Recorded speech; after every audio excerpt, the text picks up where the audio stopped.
There's nothing cool about Nike. You would have to have a pretty compelling pitch. I can tell them the one thing the other companies can't compete with. Our basketball division is terrible. I do not love it. Just being invited to hang out with the cool kids is always kind of fun. You know, I mean, Matt and Ben are just about the best at what they do, and you know, the crew that Ben put together is a real all-star crew, and I kind of dork out over stuff like that. And the quality of the script and, you know, the fun of the character was sort of secondary in that whole equation. Almost didn't even need to read it, you know. Well, it's really like the movies that we loved growing up. Like, it's really dependent on the writing and the acting and the kind of things that made us want to be actors in the first place. And it was just a wonderful story. You know, we grew up through this era, so like, we knew it from our perspective, but not from the perspective of the people kind of who were in the middle of it. And so it's just every time I read the script, I'd pick it up and then I go, oh, here I am for another hour and a half. Like, I got to go through the whole thing. It just grabbed you. And so we wanted to do it. I mean, that was kind of it.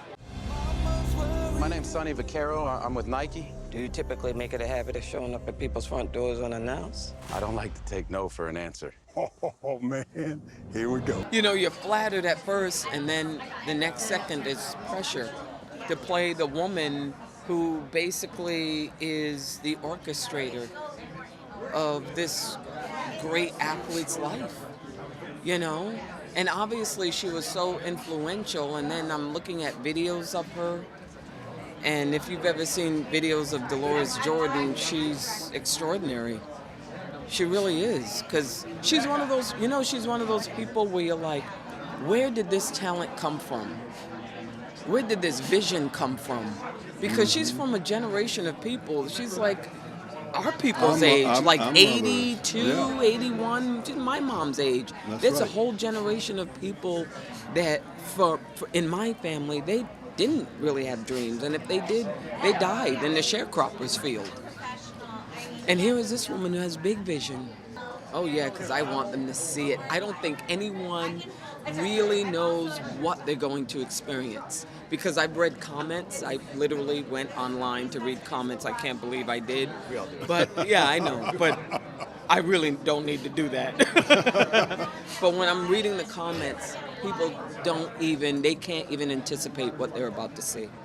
No, you know, I was, but it's one of my friends. I'm playing one of my friends that I know, and like Ben said, you know everybody. And my agents came to me and said, hey, they got a part, Howard White. I said, wait a minute, I know Howard. So let me call him and make sure this is a movie. And he said, yeah, I'm in this movie. They mentioned me. And I said, well, I'm thinking about taking it. So it was all the good things I like. It was one of my great friends who I like a lot, Michael Jordan, the Jordan brand, and sports. So I said, yeah, I'm going to do this. It's going to be fun. And then working with these guys sound great. Definitely, because real people, real moviegoers, real people who love movies. And I think and our movie is real. It's a period piece, a lot of nostalgia, a lot of, it's inspirational, inspiring. So I think people are going to love it. Like, it's an underdog movie too, so people love underdog movies. Yeah, okay, it's risky. When you were selling sneakers out of the back of your Plymouth, that was risky. Don't change that now. For a rookie? Yes. Who's never set foot on an NBA court. That's the literal definition of rookie. I love this town. You know, I did my first sort of real movie here, although I wasn't sure it was a real movie at the time. It was Dazed and Confused. It was 30 years ago, 31 years ago, and I can't believe I'm that old. But I also, it's you know, this is a movie that we wanted people to enjoy. It's made to inspire people, to make them feel good. That's not, I don't think, cheesy or schmaltzy or saccharine or fake. It's about people and all their flaws and conflicts and struggles. But in the end, I felt like, and I'm not usually drawn to this kind of thing, but I thought, I want something that could just really inspire people, you know, in the way that Michael Jordan is inspiring to the world. You know, you see excellence, genius like that. There's something about it that moves us and makes us think, maybe I can do something difficult. Maybe I can do that thing I'm afraid of. Now, he's not in the movie because, well, for one thing, you know, he's just too iconic and too famous. The minute you try to show somebody else and say that's Michael Jordan, you kind of lose the whole audience, because by definition, when you're that iconic, there's only one of you in the world. And also, what's really interesting is I don't want to give it away, but it's a movie that you think is about one person, and then another, and then you find out who the real protagonist is, who the movie's really about halfway through, and it's really it's a pleasure.